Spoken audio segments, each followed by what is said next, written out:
घास, बर्फ और आकाश के रंग दिन में कई कई बार बदल जाते थे। बदलते रंगों के साथ मन भी और से और होने लगता था। सुबह उठते ही प्रकाश बच्चे के आने की प्रतीक्षा करने लगता। बार बार वह बालकनी पर जाता और टूरिस्ट होटल की तरफ देखता हुआ देर देर तक वहां खड़ा रहता। नाश्ता या खाना खाने जाने के लिए भी वह वहां से नहीं हटना चाहता था। उसे डर था कि बच्चा इस बीच वहां आकर लौट न जाए। 3 दिन में उसे साथ लिए वह कितनी ही बार घूमने के लिए गया था। उसके घोड़े के पीछे पीछे दौड़ा था और उसके साथ घास पर लौटता रहा था। बच्चा जानबूझकर रास्ते के कीचड़ में अपने पांव लथपथ कर लेता और होंठ बिसूर कर कहता, पापा, पाँव धो दो। वह उसे उठाए इधर उधर पानी ढूंढता फिरता। बच्चे को वह जिस किसी कोण से देखता उसी कोण से उसकी तस्वीर ले लेना चाहता। जब बच्चा थक जाता और लौटकर अपनी मम्मी के पास जाने का हठ करने लगता तो वह उसे तरह तरह के लालच देकर अपने पास रोक रखना चाहता।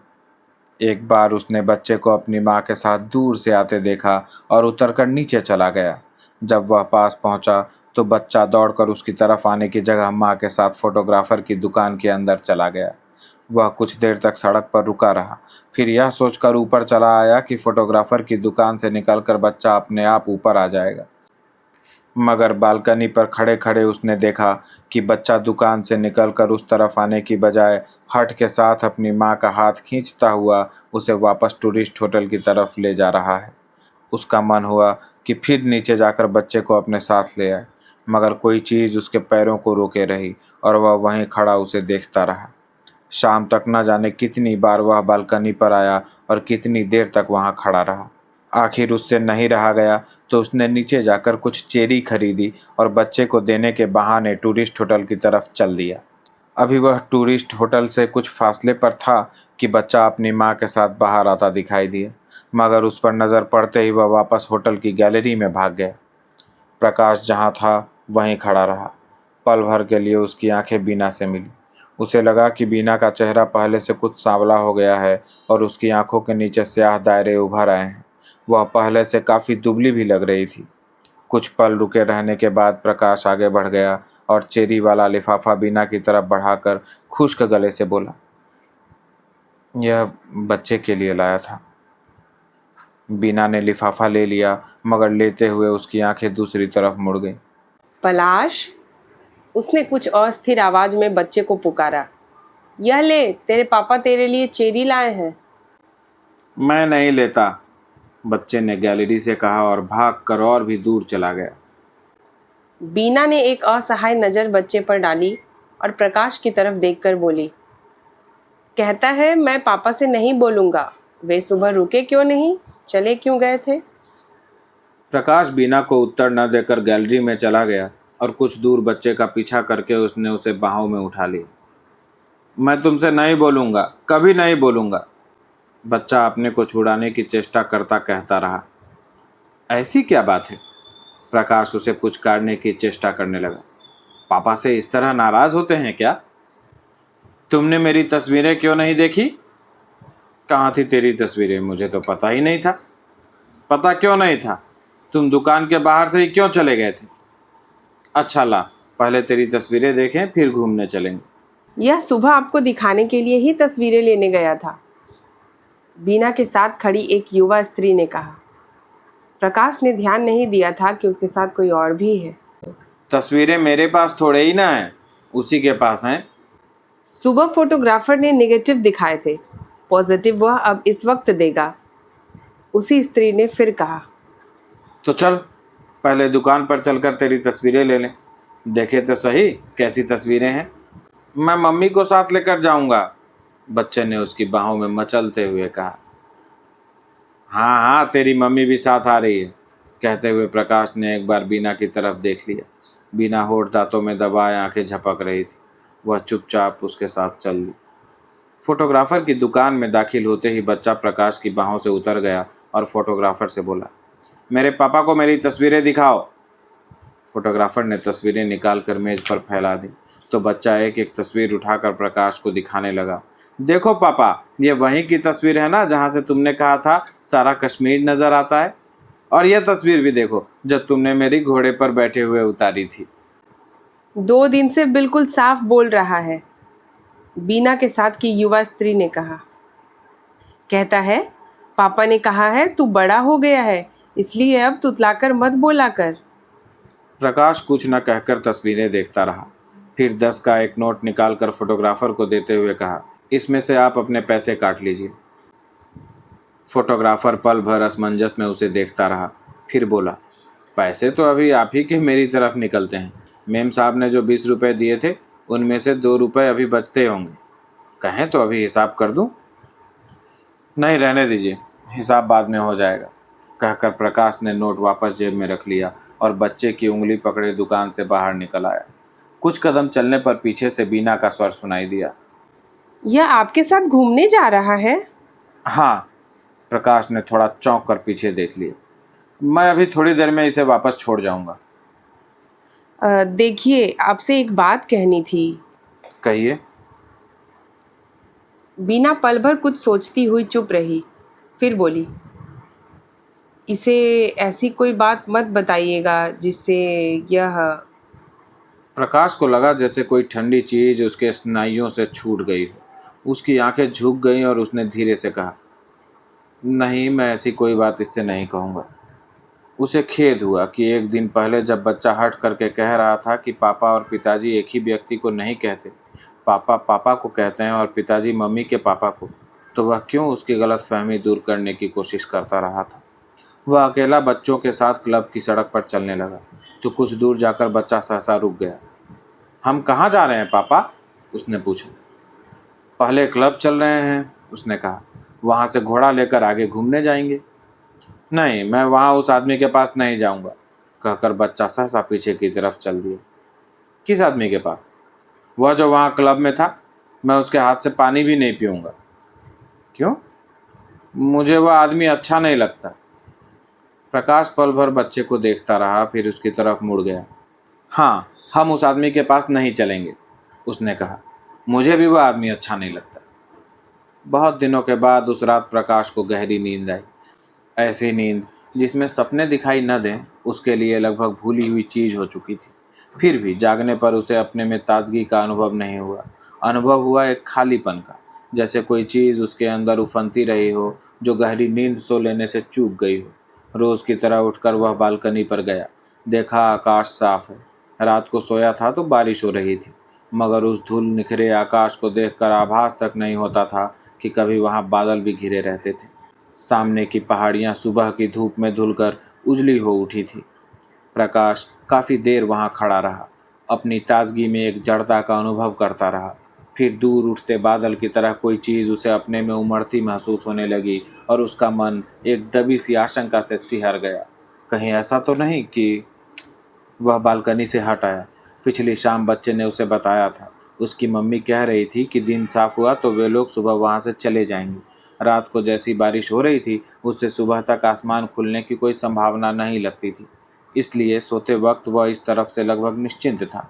मगर रात रात में आसमान का रूप बदल गया था, तो क्या सचमुच आज वे लोग वहाँ से चले जाएंगे? उसने कमरे में बिखरे सामान को देखा। कुछ इन्हीं गिनी चीज़ें थीं। चाहा कि उन्हें सहेज दे, मगर किसी भी चीज़ को रखने उठाने को मन नहीं हुआ। बिस्तर को देखा, उसमें रोज से बहुत कम सलवटें थी। लगा जैसे रात की गहरी नींद के लिए वह बिस्तर ही दोषी हो और गहरी नींद बरसते आकाश से साफ हो जाने के लिए। उसने बिस्तर की चादर को हिला दिया कि उसमें और सलवटें पड़ जाएं, मगर उससे चादर में 2-1 सलवटें थीं, वे भी निकल गईं। वह फिर से एक नींद लेने के इरादे से बिस्तर पर लेट गया। शरीर में थकान बिल्कुल नहीं थी, इसलिए नींद नहीं आई। कुछ देर करवटें लेने के बाद वह नहाने धोने के लिए उठ गया। लड़खड़ाते कदमों से सुबह धीरे धीरे दोपहर की तरफ बढ़ने लगी। इससे उसके मन को कुछ सहारा मिला।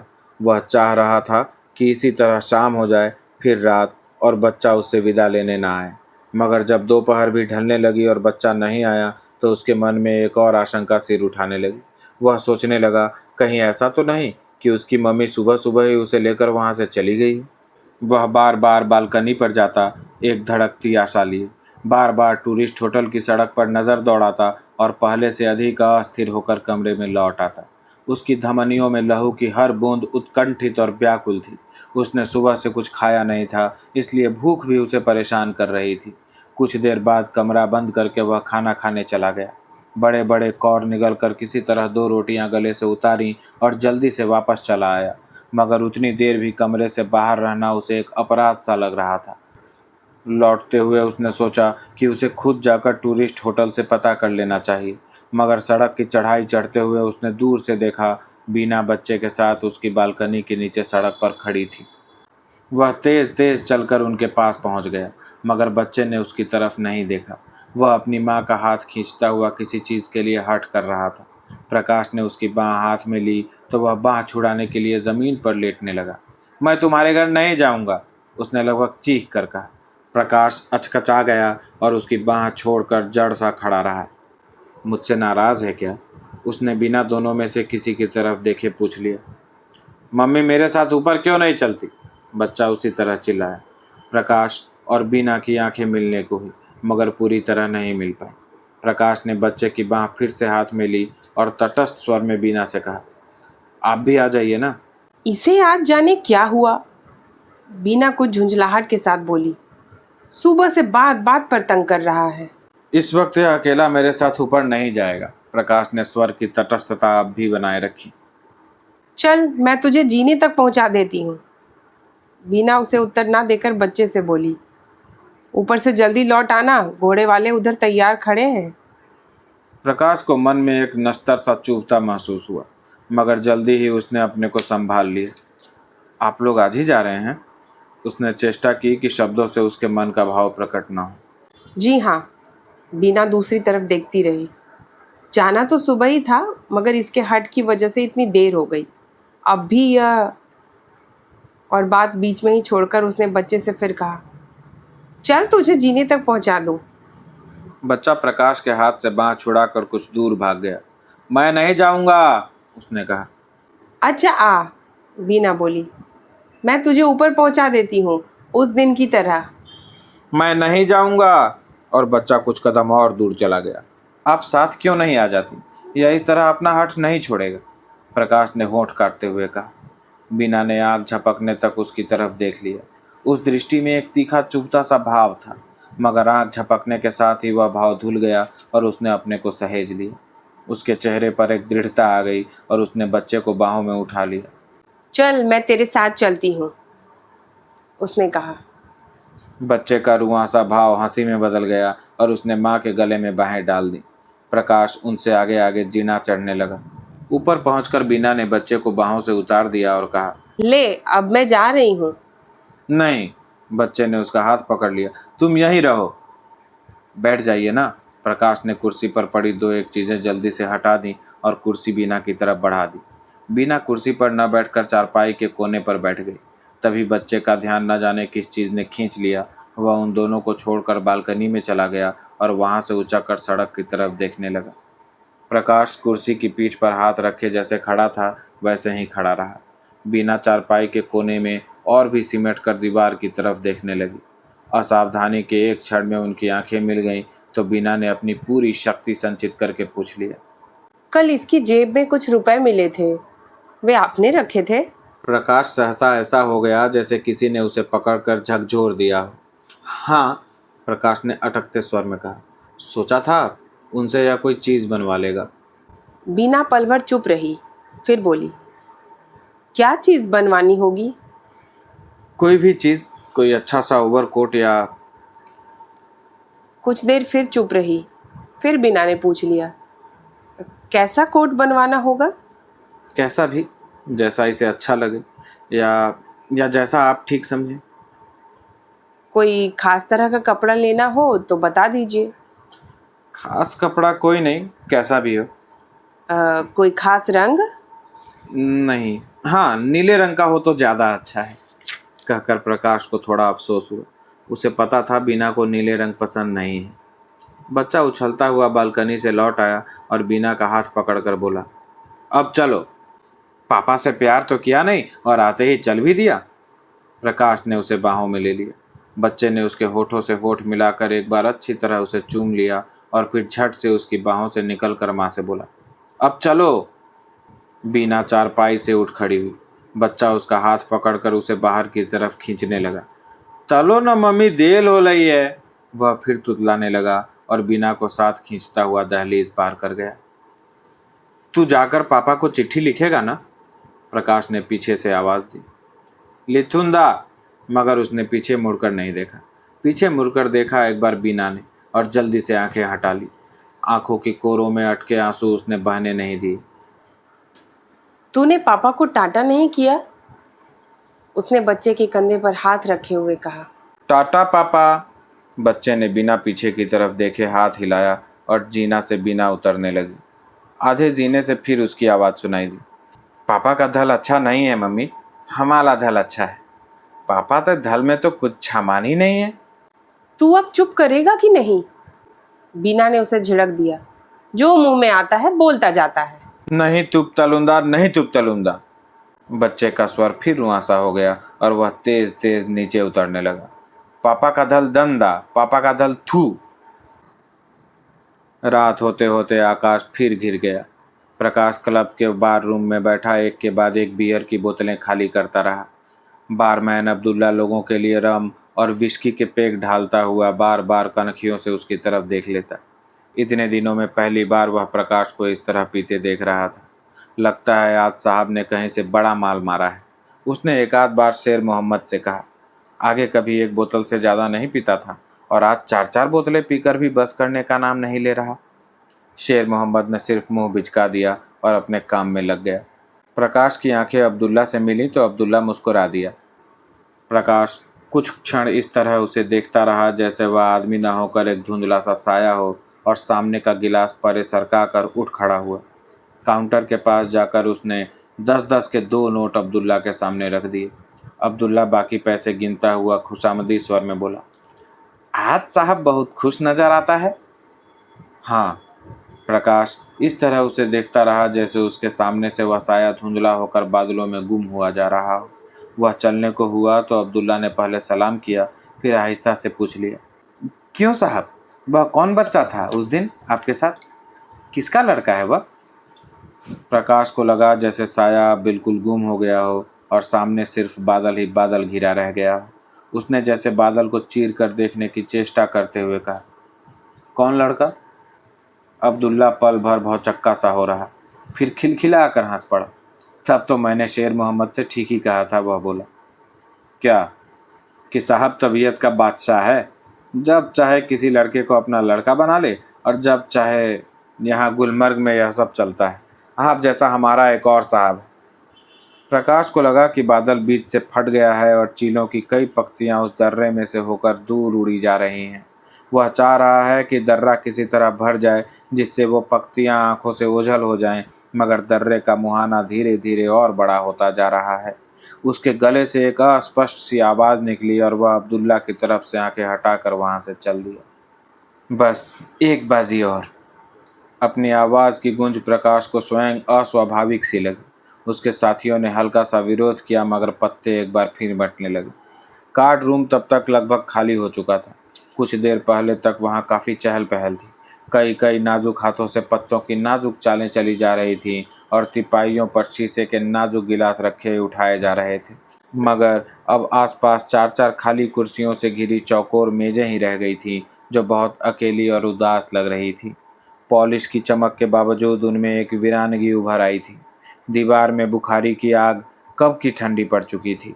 जाली के उस तरफ कुछ बुझे अनबुझे अंगारे रह गए थे, सर्दी से ठिठुर कर स्याह पड़ते और राख में गुम होते हुए। उसने पत्ते उठा लिए। हर बार की तरह इस बार भी सब बेमेल पत्ते थे। ऐसी बाजी कि आदमी चुपचाप फेंक कर अलग हो जाए, मगर उसी के जोर देने से पत्ते बटे थे, इसलिए वह उन्हें फेंक नहीं सकता था। उसने नीचे से पत्ता उठाया तो वह और भी बेमेल था। हाथ से कोई भी पत्ता चलकर वह उन पत्तों का मेल बिठाने की कोशिश करने लगा। बाहर मूसलाधार बारिश हो रही थी, पिछली रात की बारिश से भी तेज। खिड़की के शीशों से टकराती बूंदें एक चुनौती लिए आती मगर बेबस होकर नीचे ढुलक जाती। उन्हें देखकर लगता जैसे कई चेहरे खिड़की के साथ सटकर लगातार आंसू बहा रहे हों। किसी क्षण हवा से किवाड़ हिल जाते तो वे चेहरे जैसे हिचकियां लेने लगते। हिचकियां बंद होने पर गुस्से से घूरने लगते। उन चेहरों के पीछे घना अंधेरा था जहां लगता था कोई चीज़ छटपटाती हुई दम तोड़ रही है। डिक्लेयर। प्रकाश चौंक गया। उसके हाथ के पत्तों में अब भी कोई मेल नहीं था। इस बार भी उसे फुल हैंड देना था। पत्ते फेंक कर उसने पीछे टेक लगा ली और फिर खिड़की से सटे चेहरों को देखने लगा। तुम बहुत खुशकिस्मत आदमी हो प्रकाश। हम में सबसे खुशकिस्मत तुम ही हो। प्रकाश की आंखें खिड़की से हट आईं। पत्ते उठाकर रख दिए गए थे और मेज पर हार जीत का हिसाब किया जा रहा था। हिसाब करने वाला आदमी ही उससे कह रहा था, कहते हैं ना, जो पत्तों में बदकिस्मत हो वह जिंदगी में खुशकिस्मत होता है। अब देख लो, सबसे ज्यादा तुम ही हारे हो, इसलिए मानना पड़ेगा कि सबसे खुशकिस्मत आदमी तुम ही हो। प्रकाश ने अपने नाम के आगे लिखे जोड़ को देखा। पल भर के लिए उसकी धड़कन बढ़ गई कि जेब में उतने पैसे भी हैं या नहीं। उसने पूरी जेब खाली कर ली। लगभग हारी हुई रकम के बराबर ही पैसे थे। रकम अदा कर देने के बाद दो एक छोटे सिक्के ही उसके पास बचे रहे और उनके साथ वह अंतर्देशीय पत्र जो शाम की डाक से आया था और जिसे जेब में रखकर वह क्लब चला गया था। पत्र निर्मला का था जो उसने अब तक खोलकर पढ़ा नहीं था। जेब में पड़े पड़े वह काफ़ी मुचड़ गया था। निर्मला के अक्षरों पर नज़र पड़ते ही उसके कई कई चेहरे उसके सामने उभरने लगे। उसके हाथ का एक एक अक्षर जैसे एक एक चेहरा हो। घर से चलने के दिन भी वह उसके कितने कितने चेहरे देख कर आया था।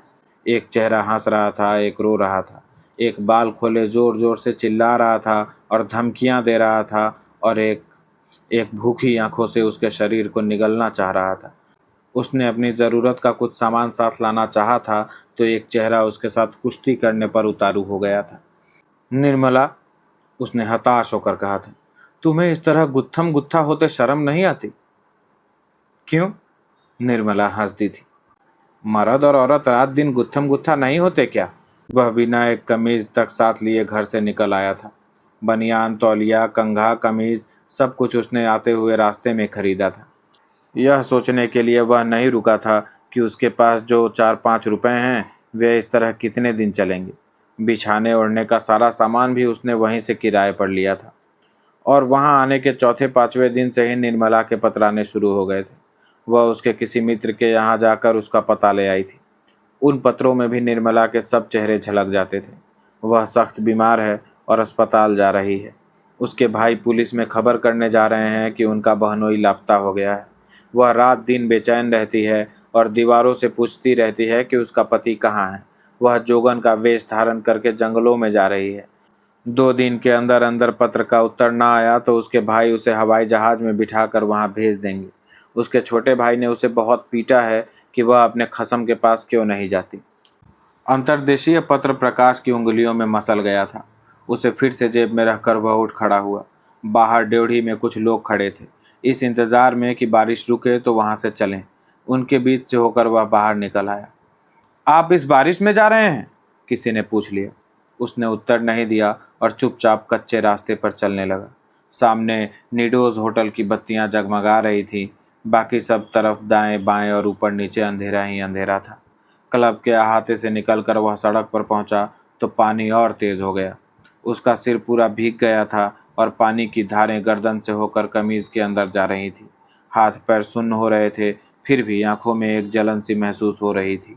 कीचड़ से लथपथ जूता चलने में आवाज़ करता तो शरीर में कोई चीज़ झंझना जाती। तभी एक नई सिहरन उसके शरीर में दौड़ गई। उसे लगा कि वह सड़क पर अकेला नहीं है, कोई और भी उसके नन्हे नन्हे पांव पटकता उसके साथ चल रहा है। रास्ते की नाली पर बना लकड़ी का पुल पार करते हुए उसने घूमकर पीछे देख लिया। उसके साथ साथ चल रहा था एक भीगा कुत्ता, कान झटकता हुआ, खामोश और अंतर्मुख। इस कहानी ने हमें सोचने पर मजबूर कर दिया है कि क्या सच में हमारे लिए कोई दूसरी जिंदगी होती है या यह सिर्फ हमारे मन का धोखा होता है। यह कहानी हमें बताती है कि शायद इंसान की सबसे बड़ी विडंबना यही है कि वह हमेशा अपनी मौजूदा जिंदगी से असंतुष्ट रहता है और एक नई जिंदगी की कल्पना में खोया रहता है। लेकिन असल में हर जिंदगी में वही संघर्ष, वही खुशियां और वही सवाल होते हैं, बस हालात बदल जाते हैं। यह कहानी सिर्फ एक पति पत्नी के बीच के मतभेद और विच्छेद की नहीं, बल्कि एक मासूम बच्चे की भावनाओं, उसकी उलझनों और जीवन के उस पहलू की भी है जिसे अक्सर हम अनदेखा कर देते हैं। ध्यान देने वाली बात यह भी है कि रिश्ते कभी खत्म नहीं होते, वो बस एक नए रूप में ढल जाते हैं।